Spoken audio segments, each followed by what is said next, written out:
আমন্ত্রণ সময় সংবাদের নিয়মিত আয়োজন বিভাগীয় সময়ে থাকবো সপ্তাহে 7 দিন ভিন্ন ভিন্ন বিভাগের সংবাদ নিয়ে।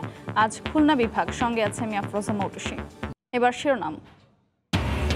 ভৈরব নদীর ভাঙনে বিলীন খুলনা শহররক্ষা বাঁধের 1 কিলোমিটার এলাকা। হুমকিতে সরকারি বেসরকারি স্থাপনা রক্ষায় নতুন প্রকল্প হাতে নেওয়া হয়েছে বলছে পানি উন্নয়ন বোর্ড। রামপাল তাপবিদ্যুৎ কেন্দ্রের জন্য এলো 31,000 মেট্রিক টন কয়লা। মাদার ভেসেল থেকে চলছে খালাস কার্যক্রম। লাইটার জাহাজে করে নেওয়া হচ্ছে কেন্দ্রে। ধরন পাল্টে ভয়াবহ হচ্ছে ডেঙ্গু। রোগীর চাপ সামলাতে হাসপাতালে খোলা হচ্ছে আলাদা ওয়ার্ড। খুলনা বিভাগে নতুন ভর্তি 32 জন। এডিসের লার্ভা নিধনে নেই অভিযান। এবং চুয়াডাঙ্গায় হাটবাজারের বর্জ্য থেকে তৈরি হচ্ছে বায়োগ্যাস, সরবরাহ হচ্ছে বিভিন্ন দোকানে। দূষণমুক্ত পরিবেশ হওয়ায় নাগরিক সমাজের সাধুবাদ।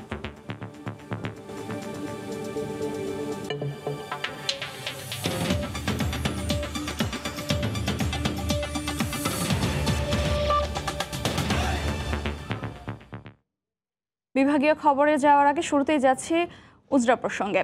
রাষ্ট্রীয় অতিথি ভবন পদ্মায় পররাষ্ট্র সচিব মাসুদ বিন মোমেন এবং মার্কিন আন্ডার সেক্রেটারি উজরা জিয়ার যৌথ সংবাদ সম্মেলন চলছে। সরাসরি যাচ্ছে সেখানে। The regular engagements between our two countries, including in the form of exchange of high-level visits from both the governments and also the people-to-people contacts. We have discussed issues pertaining to the protracted Rohingya crisis, including the humanitarian support and repatriation. Under Secretary Ms. Zia shared her experience from her visit to the Rohingya camps yesterday.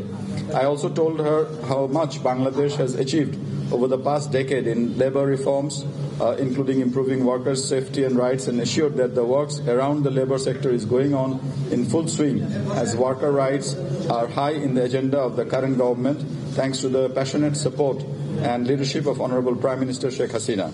We have also discussed and exchanged our views on matters related to civil rights and upcoming national elections. We also talked about collaborations in the civilian security, including trafficking in person. I have reiterated our request the Undersecretary for the withdrawal of the U.S. sanctions on RAB. I am really glad that my esteemed colleagues from the Public Security Division, Law and Justice Division, Ministry of Disaster Management and Relief, and Ministry of Labour and Employment joined me in today's meeting. This morning, Undersecretary Zia called on Honourable Prime Minister Sheikh Hasina, where they had fruitful discussions. Later, she also met Honourable Law Minister and Honourable Home Minister.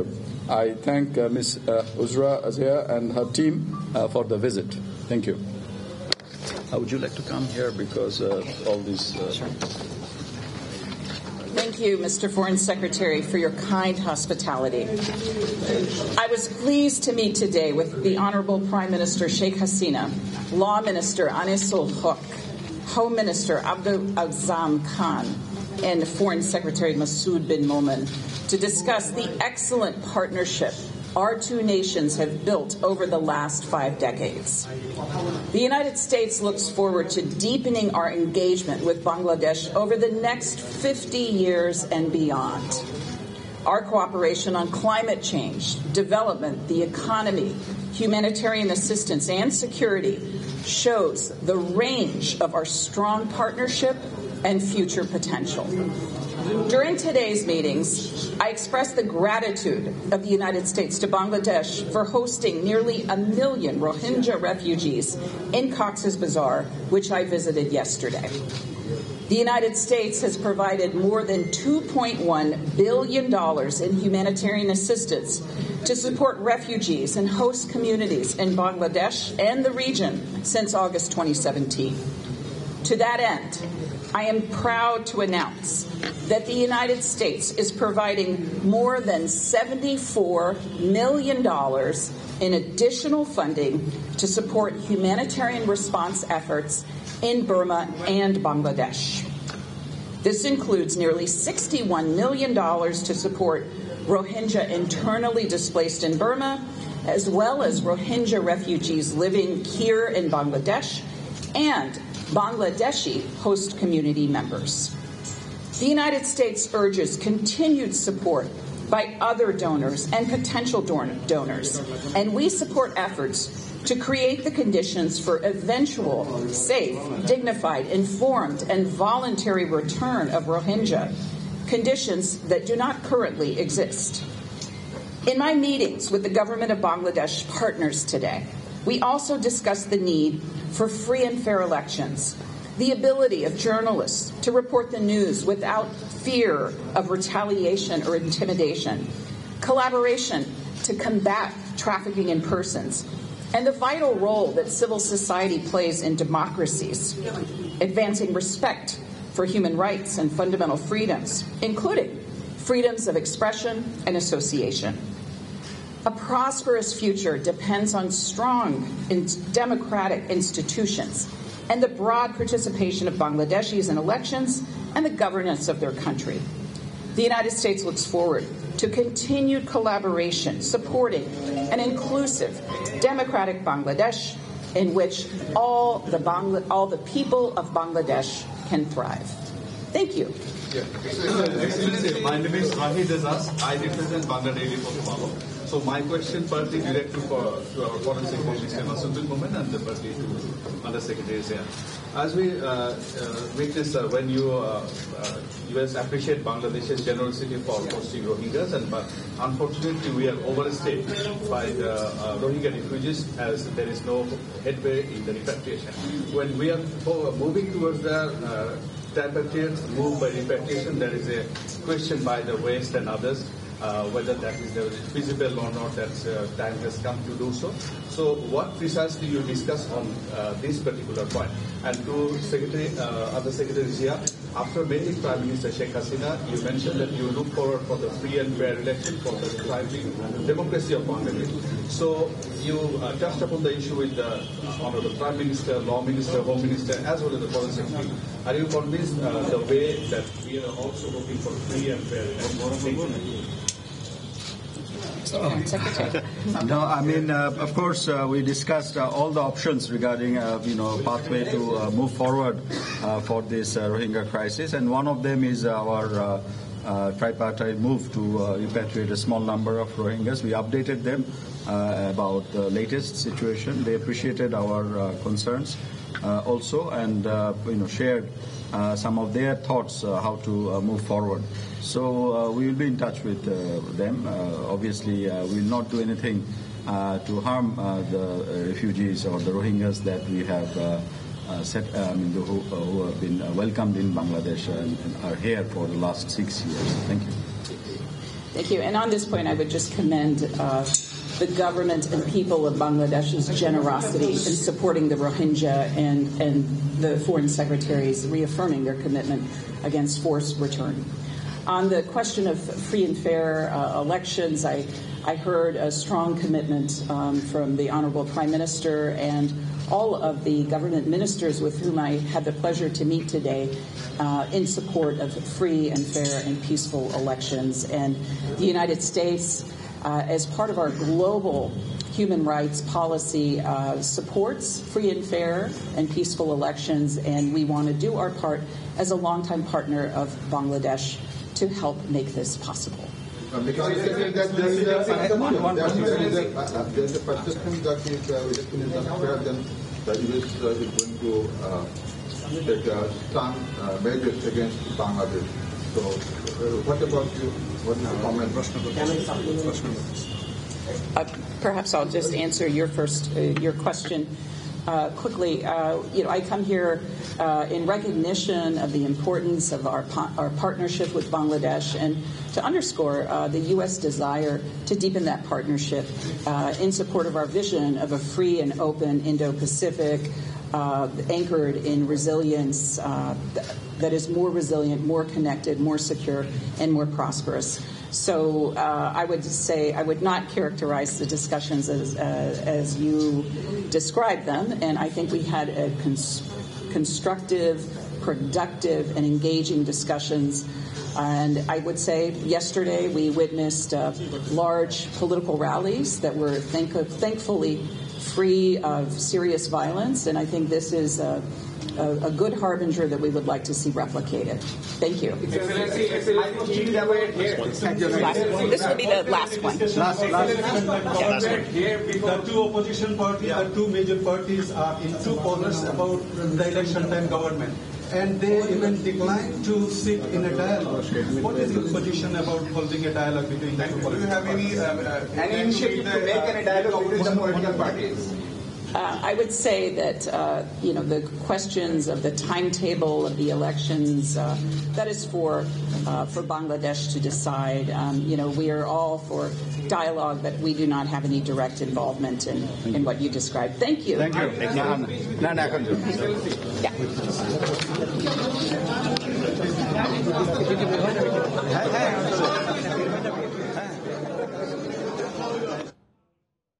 রাষ্ট্রীয় অতিথি ভবন পদ্মায় গণমাধ্যমের সঙ্গে কথা বলছিলেন উজরাজে। আমরা এতক্ষণ সরাসরি যুক্ত ছিলাম সেখানে। এবার বিভাগীয় সময়। ভৈরব নদীর ভাঙনে বিলীন হচ্ছে খুলনা শহররক্ষা বাঁধের 1 কিলোমিটার এলাকা। হুমকিতে সরকারি বেসরকারি স্থাপনা। বাঁধ রক্ষায় নতুন প্রকল্প হাতে নেওয়া হয়েছে বলে জানিয়েছে পানি উন্নয়ন বোর্ড। আব্দুল্লাহ আল মামুন রুবেলের প্রতিবেদনে বিস্তারিত। ক্যামেরায় ছিলেন আব্দুল হালিম। মহানগরীর 5 নম্বর ঘাট এলাকায় ভৈরব নদের তীরে বড় ধরনের ফাটলের পর শহর রক্ষা বাঁধের বড় একটি অংশ ভেঙে পড়ে আছে অন্তত 1 বছর ধরে। এশিয়া উন্নয়ন ব্যাংকের আর্থিক সহায়তায় 1998 সালে ভৈরব নদের তীরে 2.3 কিলোমিটার বাঁধ নির্মাণ করা হয়। দীর্ঘদিন সংস্কার না করায় ফরেস্ট ঘাট থেকে BIWTA ঘাট পর্যন্ত বাঁধের 1 কিলোমিটারের বেশি অংশে ব্লক সরে গেছে। নদীর তীব্র স্রোতে বিভিন্ন স্থানের ব্লক বিলীন হয়েছে নদীগর্ভে। ব্লকগুলো নাইমে যাওয়াতে ব্যবসায়ীরাও আতঙ্কে আছে এবং পাশাপাশি শহরেও পানি ঢোকার একটা সমস্যা আছে। অবশ্যই চাই নদীর ভাঙন রোধক এবং ব্লক থাকুক। নগর পরিকল্পনাবিদ বলছেন নদীতে ড্রেজিং সহ দীর্ঘমেয়াদী আধুনিক শহর রক্ষা বাঁধ দ্রুত নির্মাণ করা দরকার। যদি আমি নদীকে ক্যাপিটাল ড্রেজিং করে এর নাব্যতা বাড়াতে পারি, এর ধারণ ক্ষমতা বাড়াতে পারি, তাহলে এই যে পানিটা গিয়ে স্কাউরিং করে একদম নিচ থেকে কেটে ফেলতেছে, এটা অনেকাংশে রহিত হবে। পানি উন্নয়ন বোর্ড জানায় নতুন করে বাঁধ তৈরির জন্য প্রকল্প হাতে নেওয়া হয়েছে। ড্রেজিং সহ ভাঙন কবলিত এলাকায় প্রতিরক্ষা কাজ বাস্তবায়নের জন্য একটি ফিজিবিলিটি স্টাডি করার প্রস্তাবনা প্রেরণ করা হয়েছে। ভৈরব নদের তীর ঘেঁষে খুলনা জেলখানা ঘাট, সদর হাসপাতাল সহ বড়বাজারের আনুমানিক 400 দোকান ঘর রয়েছে। নতুন প্রকল্পে শহর রক্ষা বাঁধ সংস্কারে বারবার আশ্বাস শোনানো হলেও বাস্তবায়নে নেই কোনো পদক্ষেপ। সব মহলের কার্যকরী উদ্যোগে শহর রক্ষা বাঁধ সংস্কারে একদিকে যেমন ঝুঁকিমুক্ত হবে নগরী, বাড়বে নগরীর সৌন্দর্য। আব্দুল্লাহ আল মামুন রুবেল, সময় সংবাদ, খুলনা। রামপাল তাপবিদ্যুৎ কেন্দ্রের জন্য এলো 31,000 মেট্রিক টন কয়লা। মাদার ফেসেল থেকে চলছে খালাস কার্যক্রম। লাইটার জাহাজে করে নেওয়া হচ্ছে কেন্দ্রে। মাহমুদ হাসানের পাঠানো তথ্য, মাসুদ রানার ছবি নিয়ে রিপোর্ট। বৃহস্পতিবার ভোরে বঙ্গোপসাগরের হিরন পয়েন্টে ফেয়ারওয়ে বয়ায় আসে লাইবেরিয়ান পতাকাবাহী MV প্যানাগিয়া কানালা নামের একটি মাদার ভেসেল। এরপর সকাল 9:30টায় হারবারিয়ার 11 নম্বর অ্যাঙ্কারেজ বয়ায় এসে ভিড়ে জাহাজটি। নোঙ্গরের পরপরই জাহাজ থেকে কয়লা খালাস শুরু হয়। এরপর লাইটার জাহাজে করে কয়লা নেওয়া হয় রামপাল তাপবিদ্যুৎ কেন্দ্রে। গ্রাফ দিয়ে আপনি লাইটারে ডিসচার্জিং দিয়ে লাইটার লোড করার পরে এটা পাওয়ার প্ল্যান্টে চলে যায় তাপবিদ্যুৎ কেন্দ্রে। কয়লা সংকটে জুনে বন্ধ ছিল রামপাল তাপবিদ্যুৎ কেন্দ্র। তাই ভবিষ্যতের কথা মাথায় রেখে আগাম কয়লা কিনে রাখার তাগিদ শিপিং এজেন্টদের। যখন প্রয়োজন তখন আনতে গেলেই দামের সংখ্যা বেড়ে যায়, জাহাজের ক্রাইসিস দেখা যায়, ফ্রেডের অবস্থা মানে ডাবল বৃদ্ধি হয়ে যায়, অনেক সময় ডলার ক্রাইসিসও হয়ে যায় কম বেশি। তো আমি মনে করবো যে এইটা আগাম যদি কিনে রাখতে পারে, এই কয়লার মাইন কিনে রাখতে পারে, তাহলে এটা ওভারকাম করা যাবে। রামপাল তাপবিদ্যুৎ কেন্দ্রের 2টি ইউনিট চালাতে প্রতিদিন প্রায় 3 থেকে 3,500 মেট্রিক টন কয়লার প্রয়োজন হয়। সময় সংবাদ, মোংলা। ধরন পাল্টে ভয়াবহ হচ্ছে ডেঙ্গু। খুলনা বিভাগের বিভিন্ন জেলায় গত 24 ঘন্টায় হাসপাতালে নতুন ভর্তি হয়েছেন 32 জন রোগী। ডেঙ্গু প্রতিরোধে নানা প্রস্তুতির কথা স্বাস্থ্য বিভাগ জানালেও লার্ভা তৈরির স্থানে কীটতত্ত্ববিদের অভাবে অভিযান পরিচালনা করতে পারছে না সিটি কর্পোরেশন। আব্দুল হালিমের ক্যামেরায় আরও জানাচ্ছেন আব্দুল্লাহ আল মামুন রুবেল। সপ্তাহের বেশি সময় ধরে প্রতিনিয়ত খুলনা বিভাগে বাড়ছে ডেঙ্গু রোগীর সংখ্যা। প্রতিদিনই হাসপাতালে নতুন নতুন রোগী ভর্তি হচ্ছেন। 10 জেলার বিভিন্ন হাসপাতালে ভর্তি হয়ে চিকিৎসা নিচ্ছেন 85 জন রোগী। এর মধ্যে সবশেষ 24 ঘন্টায় নতুন ভর্তি হয়েছেন 32 জন রোগী। রোগীদের অধিকাংশই খুলনার বিভিন্ন উপজেলা ও পার্শ্ববর্তী জেলা থেকে এসেছেন। হাসপাতালে ডেঙ্গু রোগীদের জন্য আলাদা ওয়ার্ড খোলা হয়েছে। পাশাপাশি সাধারণ ওয়ার্ডেও ডেঙ্গু কর্নারে মশারি টানিয়ে চিকিৎসা নিচ্ছেন রোগীরা। শুধু ব্যথা ছিল, সারা শরীর ব্যথা ছিল, গা ব্যথা, মাথা ব্যথা, আর কি যে সমস্যা আর কি যে কষ্ট এটা বলার মতো না। হিস পরিমাণে জ্বরের পর জ্বর, নাফা খাইলাম, নাফাসটা খাইলাম, তাতেও জ্বর পড়ে না। রবিবার থেকে লই আসলাম সদরে।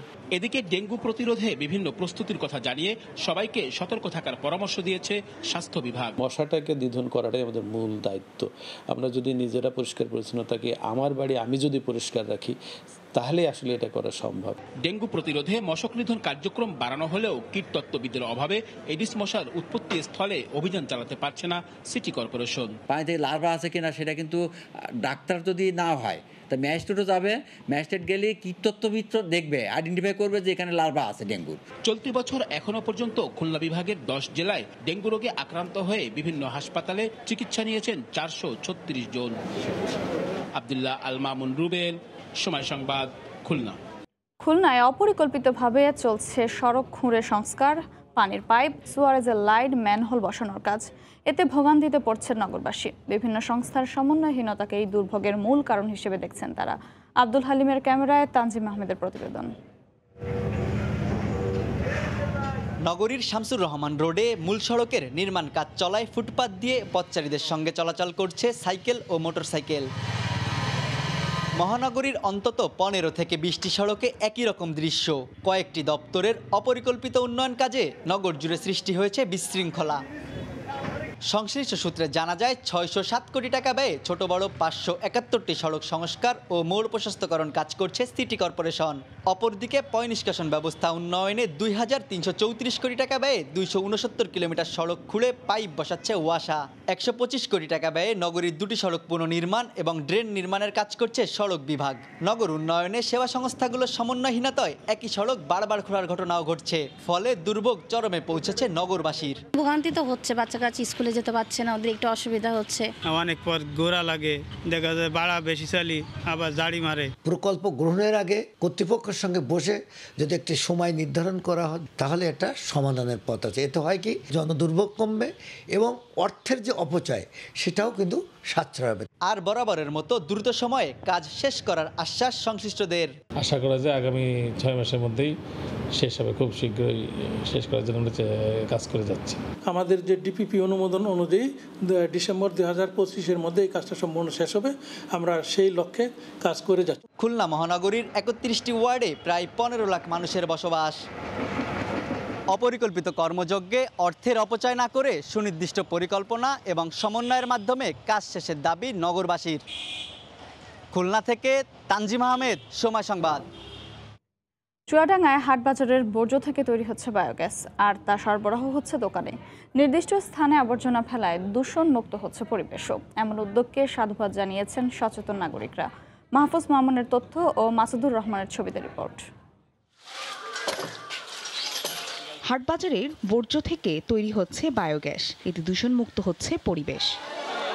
চুয়াডাঙ্গা পৌর এলাকার 4 নম্বর ওয়ার্ডের মাথাভাঙ্গা নদীর তীরের বড় বাজার। জেলার বৃহত্তম এই বাজারের পচা সবজি, মাছ ও মুরগির নাড়িভুড়ি সহ অন্যান্য বর্জ্য ফেলা হতো নদীতে। কিন্তু পরিবেশ ও নদীর পানি দূষণমুক্ত রাখতে ব্যতিক্রমী উদ্যোগ গ্রহণ করেছে জেলা পৌরসভা কর্তৃপক্ষ। বড় বাজারের পাশেই বর্জ্য ফেলা হচ্ছে বায়োগ্যাস প্ল্যান্টের ট্যাঙ্কে, যেগুলো পচে তৈরি হচ্ছে বায়োগ্যাস। ইউজিআইআইপি 3 প্রকল্পের আওতায় বায়োগ্যাস উৎপাদন কার্যক্রম চলছে। 5000 লিটার ধারণ ক্ষমতা সম্পন্ন ট্যাঙ্কের গভীরতা 7 ফুট ও চওড়া 10 ফুট। ট্যাঙ্কের ভেতরে 25,000 লিটার করে বর্জ্য ও পানি মিশ্রণ রাখা হচ্ছে, আর গ্যাসের পাশাপাশি তৈরি হচ্ছে জৈব সারও। এখানে বাজার করতে আসলে প্রচণ্ড গন্ধ হতো, আগে দুর্গন্ধ ছড়াতো, সেই দুর্গন্ধটা এখন আর নাই। বাজারে যে গ্যাসগুলা পাওয়া যায় কিনতে ওই রকমই আগুন হচ্ছে এই গ্যাসেও। ভবিষ্যতে পৌর এলাকার ভিতরে আরও যেসব জায়গায় ময়লা আবর্জনা আছে সকল ময়লা আবর্জনা একত্রিত করে আমরা কিন্তু এখানে কাজে লাগাতে পারবো। এদিকে পচনশীল আবর্জনা থেকে বায়োগ্যাস প্ল্যান্ট তৈরির মাধ্যমে পরিবেশ দূষণমুক্ত হবে বলে জানান পৌরসভার প্রধান নির্বাহী কর্মকর্তা। আস্তে আস্তে আমরা আসলে এই চুয়াডাঙ্গার সমস্ত ময়লা নিয়ে কাজ করব এবং সমস্ত ময়লা কি হচ্ছে আমরা শক্তিতে রূপান্তরিত করা যায় সেইভাবে আমরা আসলে কাজ করছি। চুয়াডাঙ্গা বড়বাজারের বায়োগ্যাস প্ল্যান্ট থেকে প্রতিদিন 5 ঘনমিটার গ্যাস উৎপাদন হচ্ছে, যা বিভিন্ন হোটেলে ও চায়ের দোকানে ব্যবহার হচ্ছে। সময় সংবাদ, চুয়াডাঙ্গা। সাতক্ষীরায় সরকারিভাবে দেয়া লাল পাটের বীজের কারণে হয়নি আশানুরূপ উৎপাদন। সিন্ডিকেটের আধিপত্যে ন্যায্য দাম না পেয়ে হতাশ চাষিরা। তবে কৃষি কর্মকর্তারা বলছেন আগামী মৌসুম থেকে নিশ্চিত করা হবে উচ্চ ফলনশীল বীজের সরবরাহ। আমিনুর গাজী সবুজের ছবি ও মমতাজ আহমেদ বাপের তথ্যের রিপোর্ট। চলতি মৌসুমে সাতক্ষীরার 7 উপজেলার 11,620 হেক্টর জমিতে চাষ হয়েছে অর্থকারী ফসল পাট। তবে কাঙ্ক্ষিত ফলন ও ন্যায্য মূল্য নিয়ে শঙ্কায় চাষিরা। সঠিক সময়ে বৃষ্টি না হয় পানির অভাবে উৎপাদন ব্যাহত হয়েছে। অন্যদিকে সাদা তোষা জাতের পাটের উৎপাদন কিছুটা ভালো হলেও সরকারিভাবে দেয়া লাল পাটের বীজের আশানুরূপ উৎপাদন হয়নি। অন্যদিকে বাজারে সিন্ডিকেটের আধিপত্যে পাট বিক্রিতে মিলছে না ন্যায্য দাম। অভিযোগ চাষিদের। বর্ষা না হওয়ার কারণে, কম হওয়ার কারণে এই পাট চাষ চাষিরা মার খেয়ে যাচ্ছে। লাল বীজ, এই বীজটাও ভালো না, ফলনে খুবই খারাপ, শুকিয়ে যাচ্ছে, আবার ছালও কম। 2500 টাকা মন ওরা সিন্ডিকেট করে ওইটা রেখে দিচ্ছে, 2 মাস পরে বেচতেছে ওরা 6000 টাকা মন, সেটা তো আর আমরা পাচ্ছি না। তবে কৃষি কর্মকর্তারা বলছেন পাটের সুদিন ফিরিয়ে আনতে কৃষকদের দেওয়া হচ্ছে পরামর্শ। পাটের মান যেন ঠিক থাকে সেই লক্ষ্য নিয়ে আমরা কৃষকদেরকে পরামর্শ দিচ্ছি এবং এটাও বলছি যে আপনার পাটের যে নির্দিষ্ট বয়স, এই বয়সটাকে ঠিক রেখে পাটটা যেন কাটা হয়। এখানে যেটা লবণ সহনশীল এবং এই এলাকার জন্য খাপ খায়, এইরকম জাতগুলো আমরা এবছর নির্বাচন করে রাখব।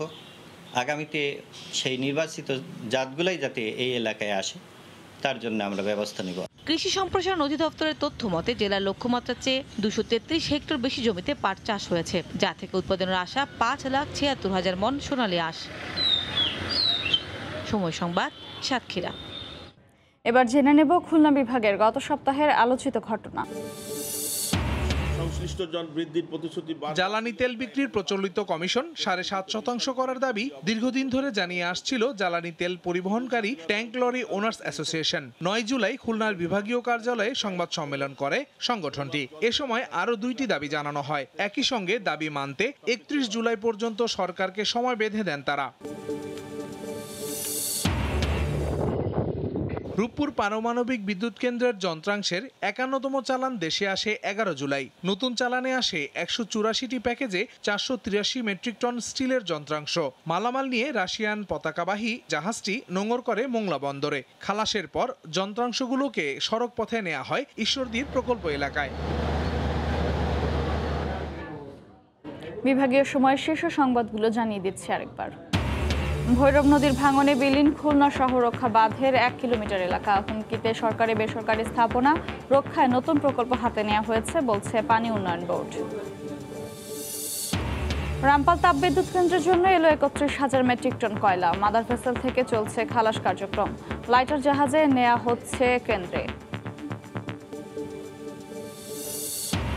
এবং ধরন পাল্টে ভয়াবহ হচ্ছে ডেঙ্গু। রোগের চাপ সামলাতে হাসপাতালে খোলা হচ্ছে আলাদা ওয়ার্ড। খুলনা বিভাগে নতুন ভর্তি 32 জন। এডিসের লার্ভার নিধনে নেই অভিযান। এ ছিল বিভাগীয় সময়। আগামীকাল থাকবো ঢাকা বিভাগের আয়োজন নিয়ে। সঙ্গেই থাকুন সময়ের।